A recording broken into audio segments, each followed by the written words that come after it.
So we're going to go ahead and continue here with our review of Unit 8. This will be Part 2.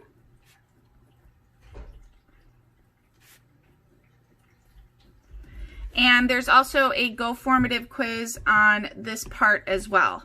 So let's go ahead and get started. We're going to talk about rate of change.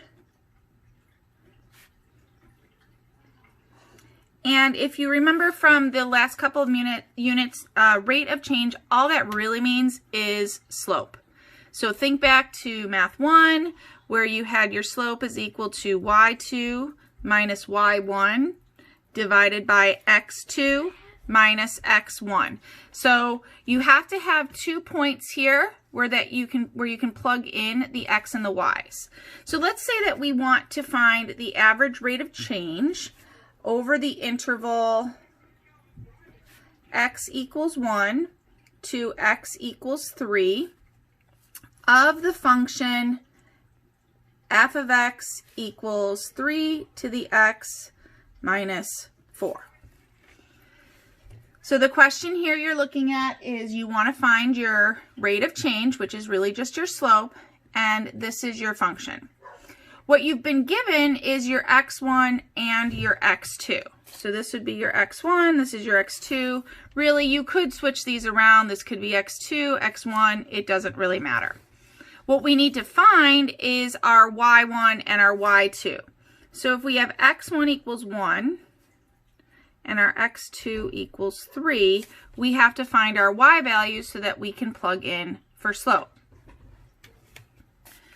So what I'm going to do is I'm going to take my calculator and I'm going to hit the y equals button right here.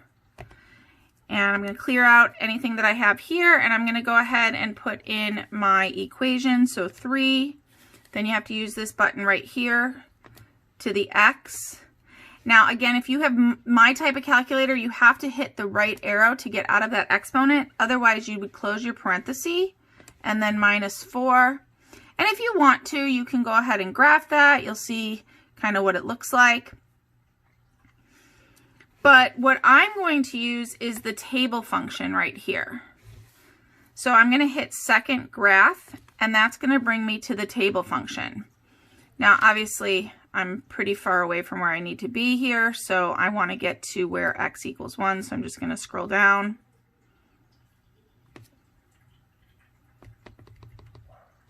Okay, so there's x equals 1. So when x equals 1, my y is negative 1. And then I'm going to find where x equals 3, my y is 23. So I'm graphing that equation and using the table function in my calculator to find the corresponding y with the x that I need. Now I'm going to just plug in my values. So this was my x1, y1, x2, y2. So y2 is 23 minus, because there's that minus here, a negative 1, because my y1 value is negative 1. And then my x2 is 3. Here's that minus. So, and then my x1 value is 1. So again, just to make sure you saw that, you would have 23 minus a negative 1 because you've got y2 minus y1, and then 3 minus 1 for x2 minus x1. So here you're going to have 23 plus 1, which is 24, over 3 minus 1, which is 2. So your rate of change over that interval is going to be 12. Let's go ahead and talk about domain and range. So again, these are concepts that we've talked about before. Domain is what I am allowed to put in for the x value. Range is what I'm going to get out for the y value. So let's say we have a function f of x is equal to 2e to the x, and we want to find the domain and range. Well, I'm going to go ahead and use my calculator again. So I'm going to clear everything out here, go into y equals, clear out my y1, and then let's go ahead and just put in this equation. So 2, if you remember from the last video, the e value is here it's the second key for the natural log, so I'm going to hit second and then natural log, and that's going to bring my e. And then my x value is right under the mode.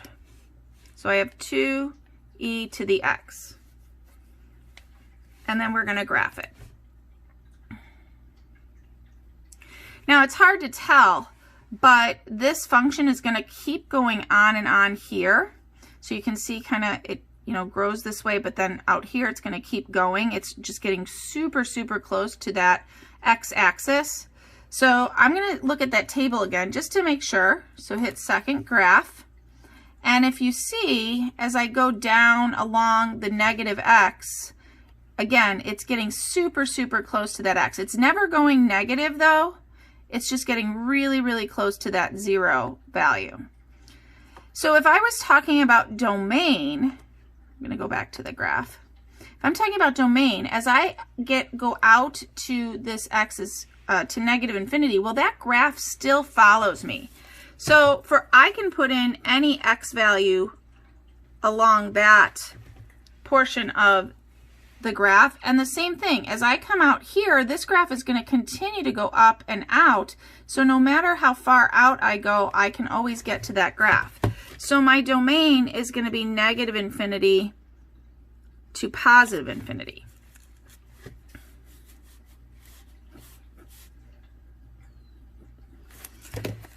The range is what we can get out for y, and if you look, this graph never goes below the x-axis. It starts at the x-axis, and then it starts here at the positive y. If I'm looking at range, it does not go below to the negative y, so there's no graph down here at all. It's not until I hit 0 that or almost 0, that I start to see a graph, and then as I go to the positive y, you can see the graph here. So my range is going to start almost at 0, and we indicate that by having a parenthesis here. If 0 was included, we would put a bracket, but because we're not including 0, we're just getting super close to it, we're going to leave our parenthesis. And then for the y, again, this is going on and on forever, so that's going to go up to positive infinity.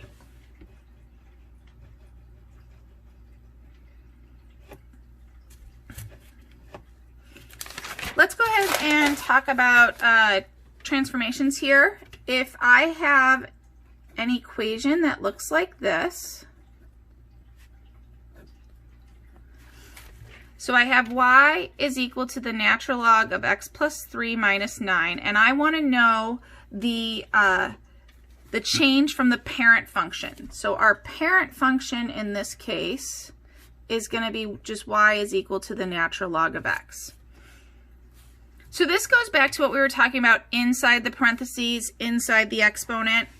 This move here is an inside move because it's in the parentheses, so that means it's either going to be left or right, depending on the sign.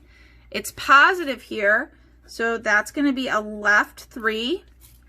Remember, when we're inside, we kind of go opposite of what we're thinking. And then this number here is outside of the parentheses, so that's going to be up or down, and in this case, it's going to be down 9 because it's negative.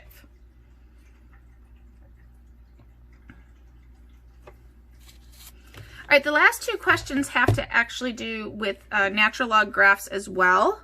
So if we had a graph like this,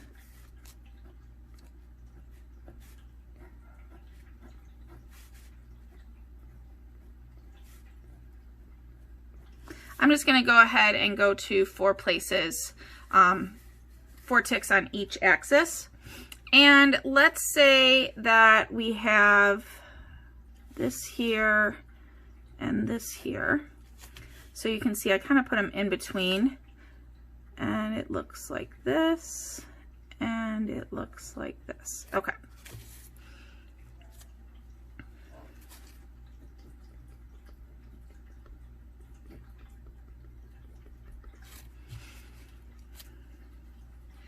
When asking about the intercepts of this function, it's okay to estimate based on the graph, just by looking at it.